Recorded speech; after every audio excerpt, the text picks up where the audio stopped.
Oh, ma tête. Oh. On a dû forcer un peu trop sur la bouteille. On ne refuse jamais l'alcool au pays de tous les vices. Enfin bref. Bonsoir, chers téléspectateurs et amis de l'enfer. Je suis de retour du vide-grenier de l'angoisse pour vous offrir quelques menus plaisirs. Si j'arrive à tenir jusqu'au bout. Nous allons commencer par Mortel Saint-Valentin. Et oui. Eh bien, moi qui m'appelle Valentin, cela me colle malheureusement bien. Quand vous n'avez pas d'amour, ceci est un supplice. Mais bon, pour l'associé du diable, rien de bien anormal. Donc je ne l'ai pas vu, je ne sais pas ce qu'il vaut, mais ma foi, la jaquette est fort sympathique à voir avec une... Je sais pas si vous voyez bien une tête réalisée d'une feuille de papier. Ma foi, ça m'a l'air sympa. Je vais vous lire ce synopsis, on va bien voir ce que cela vaut. Qu'y a-t-il de pire pour une jolie fille que de passer la Saint-Valentin toute seule? Tellement de choses peuvent être pires, gamine. Cette année, Kate, Paige, Dorothy, Lily et Shelley sont bien décidés à se trouver un cavalier pour la soirée. Mais leur petit jeu de séduction va vite être perturbé par une série d'événements étranges et macabres. Ça, c'est encore moi qui ai attaqué. J'adore m'attaquer aux jeunes filles innocentes. De l'envoi de cartes morbides jusqu'au meurtre de l'une d'entre elles. Cherchant à démasquer le tueur, elles se souviennent vaguement du pauvre garçon qu'elles avaient humilié des années auparavant, lors du bal de la Saint-Valentin de l'école. Lui n'a rien oublié et compte bien leur faire payer, préparant la plus horrible des vengeances. Dans Mortel Saint-Valentin, le réalisateur d'Urban Legend confronte un casting jeune et sexy. Oh, chaleur. Dominé par la sculpturale Denise Richards, Sex Crime Le Monde ne suffit pas, et par le ténébreux David Boreanaz, Buffy Angel, un dangereux serial killer. Ponctué de scènes d'angoisse terrifiantes, de meurtres atroces et de rebondissements spectaculaires, Mortel Saint-Valentin vous fera trembler de peur. À ne pas regarder tout seul. Ça va faire comme la vidéo qui au bout de 7 jours vous tue. Vous la regardez et à la prochaine Saint-Valentin, je serai là. Vous inquiétez pas, vous ne la passerez pas seul. Mais c'est peut-être un mal point bien. Ensuite, Dreamcatcher, l'attrape-rêve. Donc tiré d'une œuvre de Stephen King.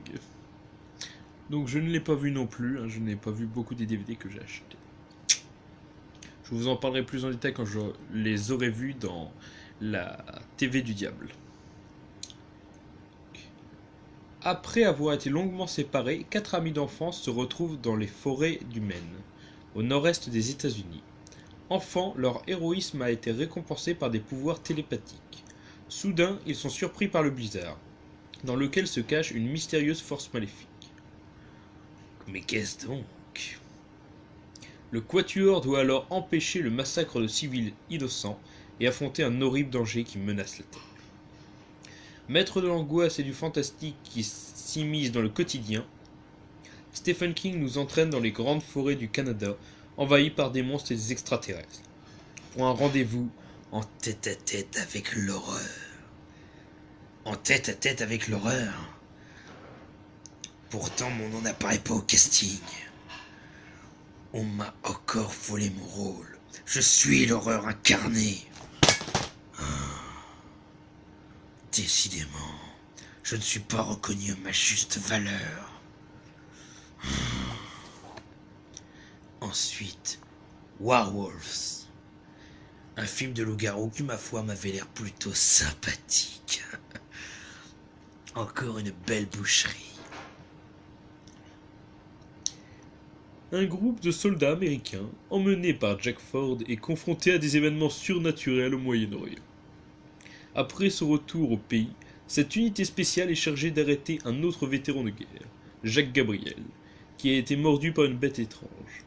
Mais Jacques ne se doute pas encore que 3 femmes de son commando ont elles aussi été infectées par le même virus, et commencent à se comporter de façon inquiétante. Et voilà, on va encore dire qu'on est sexiste, pourtant c'est les mecs qui se font tuer par les meufs. Pour une fois que c'est pas l'inverse. Ensuite, un que je recherchais depuis longtemps, Van Helsing avec Hugh Jackman. Excellent film. Même si je ne l'ai pas vu, j'ai vu des extraits, ça a l'air excellent. Je vais le regarder très très vite. Le mal a-t-il enfin trouvé un adversaire à sa hauteur? Le légendaire chasseur de monstres Van Helsing est missionné par le Vatican pour se rendre en Transylvanie. Salut Dracula, content de te revoir. Une contrée lointaine et hostile où le puissant comte Dracula, On en parlait. règne en maître absolu. Van Helsing va poursuivre sa lutte contre le mal. Alliant ses forces à celles de la vaillante princesse Anna, Oh, paraît qu'il est bien roulé celle-là. J'en ferai bien mon 4 heures. Si vous voyez ce que je veux dire. déterminé à vaincre l'infâme vampire et à mettre un terme à la malédiction qui frappe sa famille depuis des générations. Réalisé par Steven Sommers, La momie, le retour de la momie, réunissant Hugh Jackman et Katy Beckinsale, Van Helsing revisite la légende de Dracula, du loup-garou et de la créature de Frankenstein dans une aventure à couper le souffle. Oh, pas à couper le souffle en entier, j'espère. J'ai beau être le serviteur du diable, j'ai besoin de respirer un minimum. Même si je respire surtout du soufre.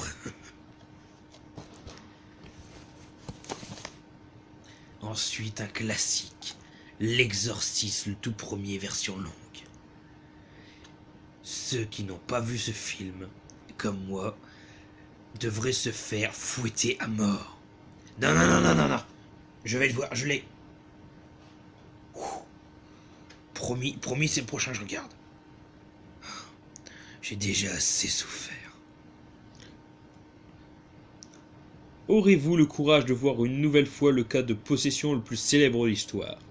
Le réalisateur William Friedkin, le producteur et scénariste William Peter Blatty ont revisité L'Exorciste en intégrant 11 minutes de scène inédite et en restaurant les images et le son du film de 1973. Le résultat est plus effrayant que jamais. Génial. Scène de l'araignée, images fugitives incrustées tout au long du film, cette version intégrale permet de savourer pleinement le chef-d'œuvre de l'horreur et la performance cauchemardesque de Linda Blair, couronnée par 2 Oscars, meilleur scénario, meilleur son. L'Exorciste continuera à vous effrayer comme aucun autre film depuis. Je suis bien d'accord. Un classique de l'horreur à rajouter à ma filmographie.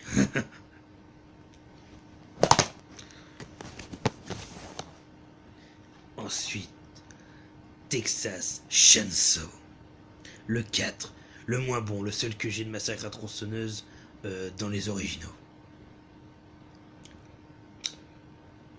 Désormais, toute l'Amérique se méfie de ce trou perdu du Texas, où Wilmer et sa petite famille de joyeux psychopathes s'adonnent aux tueries sanguinaires en série, aux combats de tronçonneuses et autres cannibales orgies. Tout ce que j'aime, j'adore cette famille. J'y passe mes vacances des fois, chez eux, à la campagne. Toute l'Amérique sauf Jenny et ses copines qui débarquent innocemment dans ce patelin maudit, et bien entendu, en pleine nuit. Quelle bande de connes. Encore des filles qui vont se faire buter. J'adore voir des meufs mourir. Voilà, je viens de me foutre les seules vues féminines à dos. Après, un classique, Freddy contre Jason. Je sais pas si vous voyez, il y a du relief. Qui, ma foi, est fort sympathique. De plus, c'est un 2 DVD, comme vous pouvez le voir, avec un DVD bonus. En plus, les DVD, je sais pas si vous voyez bien, sont assez jolis. Voilà. Donc ceux ici, je l'ai vu. Alors pour vous expliquer rapidement, c'est Freddy qui va réveiller Jason, qui va le ramener à la vie, parce que plus personne ne croit en Freddy, et qu'il faut justement qu'il trouve des raisons qu'on croit en lui. Donc il va réveiller Jason. Malheureusement, Jason va faire beaucoup de morts, beaucoup trop pour Freddy.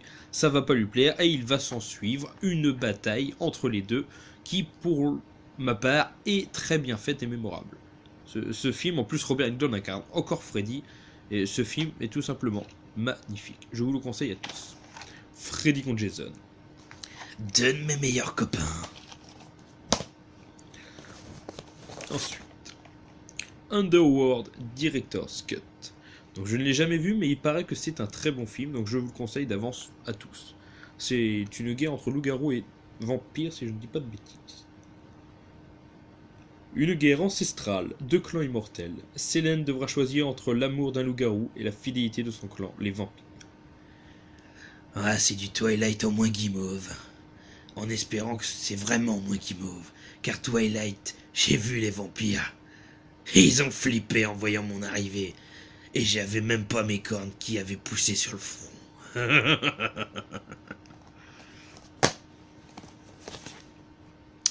Ensuite, Scary Movie 4. Donc j'ai trouvé beaucoup de Scary Movie. Là, je va y en avoir un bon paquet. Donc le 4. Donc je vous explique pas le principe. Hein, ce sont des parodies de tous les films d'horreur. Vous avez plus ou moins beaucoup de films. Par exemple, vous avez L'Enfant de The Grudge, King Kong, Shaquille O'Neal. Enfin, c'est que les conneries comme ça. Donc j'ai le 4. Voilà. J'ai le 3.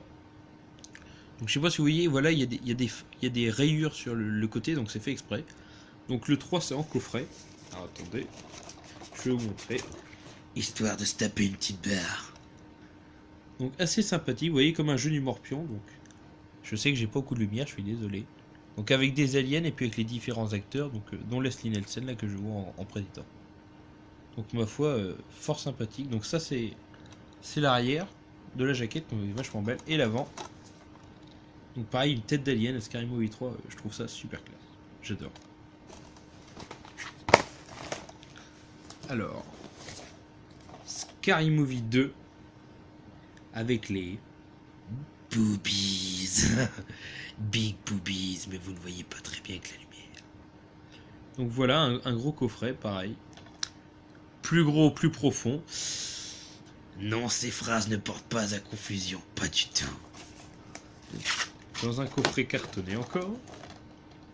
Voilà, donc classique, avec plein de personnages. Donc un qui ressemble à Anthony Hopkins qui incarne Hannibal Lecter, l'exorciste, enfin plein d'autres.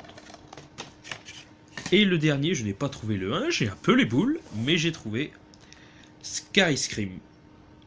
Donc voilà, dans le même principe, qui a l'air bien délirant, celui-là je le connais pas bien, mais ça m'a l'air largement fun et j'adore la comédie et l'horreur. D'ailleurs, j'essaie de me trouver des films de comédie, et j'essaie actuellement de me trouver la filmographie de Leslie Nielsen, qui pour moi est un excellent comédien. Voilà. Et bien justement, j'en ai trouvé un, pas facile à trouver, Mr. Magoo avec Leslie Nielsen. Donc, pour ceux qui ne connaissent pas Mr. Magoo, c'est un personnage de bande dessinée, à l'origine c'est un détective, mais qui est miro comme une taupe. Et donc il s'en sort souvent, un peu comme un inspecteur Gadget, on ne sait pas comment, avec beaucoup de chance. Et il fait beaucoup de bourdes. Donc avec Leslie Nielsen, donc comme je vous le dis, je cherche sa filmographie, donc c'était une aubaine pour moi, à savoir que les DVD que j'ai achetés sont entre 1 et 2 euros chaque. Et que franchement, je sens que j'adorais ce film-là, j'aime beaucoup la comédie, j'adore Leslie Nielsen et ça va être que du pur plaisir, je pense. Et il reste un DVD que j'ai trouvé, mais que j'ai rangé, malheureusement. Oula, l'alcool qui remonte. C'est une comédie de Jack Black que j'adore aussi, c'est Super Nacho. Donc pareil, moi qui suis fan de catch, ça tombait bien. Donc pour vous expliquer simple, c'est l'histoire d'un curé, donc Jack Black, qui rêve de devenir luchador, donc lutteur mexicain, pour gagner de l'argent, pour pouvoir aider, parce qu'il travaille dans un orphelinat, dans un voilà, qui est gardé par des curés. Et donc il va tout faire pour réaliser son rêve et ça va être délirant, il va pas être doué, en plus il va y avoir une petite histoire d'amour à côté, ça va être vachement sympa. Ouais. Franchement ça va être super cool. Et voilà, Super Nacho. Et voilà, enfin on a terminé le vide-grenier de l'angoisse. Enfin on est peinard. N'hésitez pas à laisser un commentaire sur ma chaîne, voire même un pouce si vous voulez. Et surtout n'oubliez pas, faites ce que je dis, pas ce que je fais. Bon, au revoir sur la chaîne de Mr. Gold, l'associé du diable.